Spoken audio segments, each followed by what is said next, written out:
பெருங்குடல் புற்றுநோய்க்கு சிகிச்சை அளிக்க ரஷ்ய விஞ்ஞானிகள் ஒரு புதிய தடுப்பூசியை உருவாக்கியுள்ளனர். இந்த தடுப்பூசி மருத்துவ பரிசோதனைகளில் முழுமையாக வெற்றி பெற்றுள்ளது என்று தகவல் தற்போது வெளியாகியுள்ளது.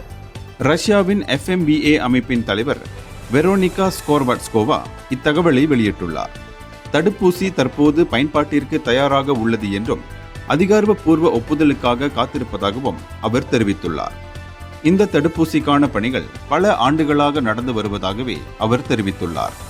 கடந்த 3 வருடங்கள் கட்டாய முன் மருத்துவ ஆய்வுகளுக்காக செலவிடப்பட்டதாகவும் இந்த ஆய்வுகள் தடுப்பூசி மீண்டும் கொடுக்கப்பட்டாலும் கூட முற்றிலும் பாதுகாப்பானது என்பதை நிரூபித்துள்ளதாக அவர் குறிப்பிட்டுள்ளார். அத்துடன் இந்த தடுப்பூசி மிகவும் பயனுள்ளதாக நிரூபிக்கப்பட்டுள்ளது என்றும் இது கட்டியின் அளவை 60 விழுக்காடு முதல் 80 விழுக்காடு வரை குறைத்து புற்றுநோயின் வளர்ச்சியை மெதுவாக்கியது என்றும் அவர் தெரிவித்துள்ளார். இது தவிர நோயாளிகளின் ஆயுட்காலமும் அதிகரித்தது. தடுப்பூசி காரணமாக உயிர் வாழும் விகிதம் அதிகரித்துள்ளதாகவும் ஆய்வுகள் தெரிவிக்கின்றன. இந்த தடுப்பூசியின் முதல் பயன்பாடு பெருங்குடல் புற்றுநோய் சிகிச்சையில் இருக்கும். இது தவிர விஞ்ஞானிகள் மிகவும் ஆபத்தான மூளை புற்றுநோய்க்கான தடுப்பூசிகளிலும் பணியாற்றி வருகின்றனர்.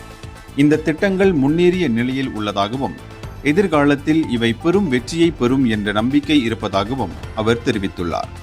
புற்றுநோய் தடுப்பூசிகள் உடலின் நோய் எதிர்ப்பு அமைப்பு புற்றுநோய் செல்களை அடையாளம் கண்டு அழிக்க உதவுகிறது.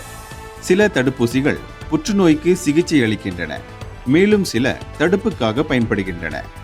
அமெரிக்க புற்றுநோய் சங்கத்தின் தரவுகளின் அடிப்படையில் தற்போது புரோஸ்டேட் சிறுநீர்ப்பை புற்றுநோய்க்கு சில தடுப்பூசிகள் கிடைக்கின்றன.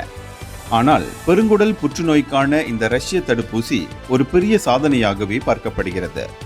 பெருங்குடல் புற்றுநோய் உலகளவில் வேகமாக வளர்ந்து வரும் புற்றுநோய்களில் ஒன்றாகும்.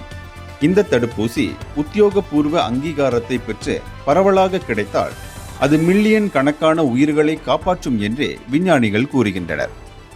இந்தியர்களின் இதய குரல் மக்களோசை.